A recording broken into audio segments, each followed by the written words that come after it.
আচ্ছা, এবারে আমরা চলে যাব ডাক্তার মাবিয়া জেসমিন ম্যামের কাছে, যে আমরা অনেক কথাই শুনলাম। তো আমাদের যে রান্না-বান্না, মানে বিশেষ করে রান্না-বান্না, রান্নার পরিবেশ, উচ্চ রক্তচাপের রোগীদের রান্না-বান্না কিভাবে করতে হবে বা তাদের মানে রান্নার যে পরিবেশ সেটা কেমন রাখতে হয়, সে বিষয়ে আপনি একটু বলুন। অনেক ধন্যবাদ ডক্টর নাসিরুল্লাহ রাশিদি স্যার। আসলে এই ব্যাপারটা নিয়ে অনেকেই আলোচনা করেন না, কিন্তু আমাদের 3 ফ্রি লাইফের তিনটি মূল স্লোগানের একটি হলো রিফাইন্ড ফুড ফ্রি রান্নাঘর। তাই আমরা রান্নাঘরটা নিয়ে একটু আলোচনা করব। প্রথমেই আমি আসবো রান্নাঘরের পরিবেশের ক্ষেত্রে। রান্নাঘরের পরিবেশ হতে হবে দূষণমুক্ত, সুষ্ঠু, পরিষ্কার, আলো বাতাসপূর্ণ, প্রাকৃতিক আলো বাতাসপূর্ণ সুন্দর রান্নাঘর। তারপরে আমরা যাব রান্নার উপকরণ। রান্নার উপকরণ অবশ্যই সতেজ হতে হবে এবং কেমিক্যাল ফ্রি হতে হবে। কেমিক্যাল ফ্রি যদি উপকরণ থাকে তাহলে সেটাই আমাদের শরীরের জন্য কার্যকরী হবে। তারপরে আমরা তেলের ব্যবহারে যাব। তেলের ব্যবহার হতে হবে খুবই অল্প এবং সেটা শরীরের জন্য উপকারী তেল, অপকারী তেল নয়। এবং খাবারের পদ্ধতি, রান্নার পদ্ধতিটা হবে কখনোই ভাজা কিংবা ফ্রাইড কোনো ব্যবস্থায় রান্না করা যাবে না। রান্না করতে হবে সিদ্ধ, ভাপে কিংবা গ্রিল করে কিংবা বেক করে, যেন সেটা স্বাস্থ্যকর হয়।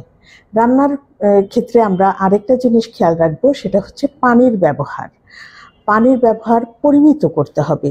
অনেক পানি দিয়ে অনেকক্ষণ জাল করলে একটা খাবারের রান্নার উপকরণগুলো থেকে পুষ্টিগুণগুলো চলে যায়, সেটা আমাদেরকে অবশ্যই খেয়াল রাখতে হবে। এবং রান্নায় মশলার ব্যবহার, অতিরিক্ত ঝালযুক্ত মশলাযুক্ত খাবার পরিহার করতে হবে। কম মশলা এবং উপকারী মশলাগুলো, যেগুলো ভেষজ গুণ সম্পন্ন, যেমন উচ্চ রক্তচাপের রোগীর জন্য রসুন খুবই উপকারী, এই জাতীয় ভেষজ গুণ সম্পন্ন মশলাগুলো ব্যবহার করতে হবে। অনেক ধন্যবাদ।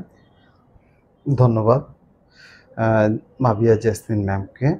আমরা অনুষ্ঠানের প্রায় শেষ পর্যায়ে চলে এসেছি। নিয়মিত যারা আমাদের অনুষ্ঠান দেখে থাকেন তাদেরকে বলবো যে আমাদের এই অনুষ্ঠান যদি আপনাদের ভালো লাগে তাহলে অবশ্যই আপনাদের বন্ধুবান্ধবদের মাঝে শেয়ার করবেন, লাইক দিবেন, সাবস্ক্রাইব করবেন আমাদের ইউটিউব চ্যানেলটি। আর যারা ফেসবুক থেকে দেখে থাকেন তারা ফেসবুকে লাইক দিবেন এবং আমাদের সাথেই থাকবেন, ফলো করবেন। আর আপনাদের যদি কোনো বিষয়, বিশেষ করে মেডিকেলের কোনো বিষয়ে যদি জানার কোনো কিছু থাকে বা জিজ্ঞাসা থাকে তাহলে অবশ্যই আমাদেরকে কমেন্ট করে জানাবেন। আর আমাদের বিষয়ে আপনারা যদি আরও বিস্তারিত জানতে চান তাহলে আমাদের ওয়েবসাইট আছে, আমাদের ইউটিউব চ্যানেল আছে, আমাদের ফেসবুক আছে। আমাদের ওয়েবসাইটে যেতে পারেন, 3freelife.com। এই ওয়েবসাইটে আপনারা যোগাযোগ করতে পারেন। আপনাদের সবার সুস্বাস্থ্য কামনা করে আমরা শেষ করব ইনশাল্লাহ। সবার মানে পরবর্তী এপিসোড দেখার অনুরোধ জানিয়ে আজকের মতো এখানে শেষ করছি। আমি ডাক্তার নাসরুল্লাহ রাশেদি ও আমার সাথে যারা আছেন, যে ডাক্তার আছেন, ডাক্তার এ আলম হোসাইনি, ডাক্তার মাবিয়া জেসমিন, ডাক্তার আসাদুজ্জামান, দীর্ঘ সময় ধরে এই আলোচনা করার জন্য সবাইকেই ধন্যবাদ আমাদের স্টুডিওতে আসার জন্য। তো আজকে আর কথা না বাড়িয়ে শেষ করছি। আসসালামু আলাইকুম ওয়া রাহমাতুল্লাহি ওয়া বারাকাতুহু।